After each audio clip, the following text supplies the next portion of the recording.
ભરૂચના નારાયણ અરેના સોસાયટીમાં smart meter સામે રહેવાસીઓનો રોષ, મહિલાઓએ થાળીઓ વગાડીને કર્યો વિરોધ। ભરૂચ શહેરના શ્રવણ ચોકડી નજીક આવેલી નારાયણ અરેના સોસાયટીમાં રહેવાસીઓએ સ્માર્ટ મીટર લગાવવાની કામગીરીનો તીવ્ર વિરોધ નોંધાવ્યો છે। આશરે 300 મકાન માલિકોએ એક સુરે કહી દીધું છે કે સ્માર્ટ મીટરની અમને જરૂર નથી અને જેઈબીના કર્મચારીઓ બળજબરીથી મીટર બદલાવા આવી રહ્યા છે। સોસાયટીના રહેવાસીઓનો આક્ષેપ છે કે છેલ્લા 1 મહિનાથી દરરોજ જેઈબીની ટીમ સોસાયટીના ગેટ પર આવીને જૂના મીટરો કાઢી નવા સ્માર્ટ મીટર લગાવીને ઝંઝટ કરે છે। મહિલાઓએ જણાવ્યું કે આ કારણે રોજ ઘરનો કામકાજ છોડી તેમને ગેટ પર જઈને વિરોધ કરવો પડે છે। આજે સવારે પણ જેઈબીના કર્મચારીઓ સ્માર્ટ મીટર લગાવવા આવ્યા ત્યારે સોસાયટીની મહિલાઓએ થાળીઓ વગાડી તેમનો વિરોધ નોંધાવ્યો હતો। મહિલાઓએ જણાવ્યું કે જૂના મીટરો યોગ્ય રીતે કામ કરી રહ્યા છે ત્યારે નવા મીટરની જરૂરત નથી।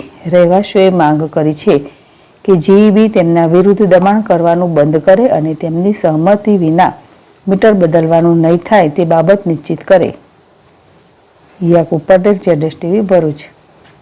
અવસર છે, હું નારાયણ અરેનામાં રહું છું અને અમારી એ માંગ છે કે અમારે સ્માર્ટ મીટર લગાવવા નથી। જે અમે રેગ્યુલર જે આ મીટરો છે એનું બિલ તો અમે ભરીએ જ છે અને એ ભરવા બી તૈયાર છે, પણ જે સરકારે કાઢ્યું છે સ્માર્ટ મીટર એની માટે અમે રેડી નથી, કારણ કે અમને એ વિશે અમને એ જાણતા જ નથી એ મીટરમાં શું છે શું નહીં, અને અમે એની માટે રાજી જ નથી મીટર ને અમારે આ સ્માર્ટ મીટર લગાવવા જ નથી।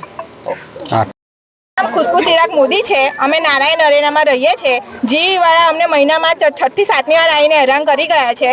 અમે કશું બોલતા નહીં છતાં બી પોલીસ આવીને અમને ગયા અઠવાડિયે આવીને હેરાનગતિ કરેલી છે।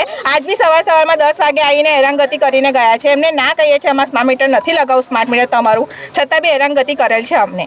હવે અમારે છોકરાઓને આવવા જવાનો સ્કૂલનો ટાઈમ છે, શું જમવાનું આપી દેવાની છે સરકાર અમને આવીને? અને સરકારને નમ્ર વિનંતી છે કે અમારે સ્માર્ટ મીટર લગાવવું જ નથી અને તમારું ઓવર સ્માર્ટ કામ કરે છે તે અમારું મીટર 7 વર્ષ જ જૂનું છે, બહુ જૂનું નથી। અમારી સોસાયટી બી 7 વર્ષ જ જૂની છે, એટલે મહેરબાની કરીને અમને હેરાન ના કરશો અને તમારો આ નિર્ણય પાછો લો અને હવે નેક્સ્ટ ટાઈમ આવો તો મહેરબાની કરીને જમવાનું લઈને આવજો તો અમારા છોકરાઓ જમી લે।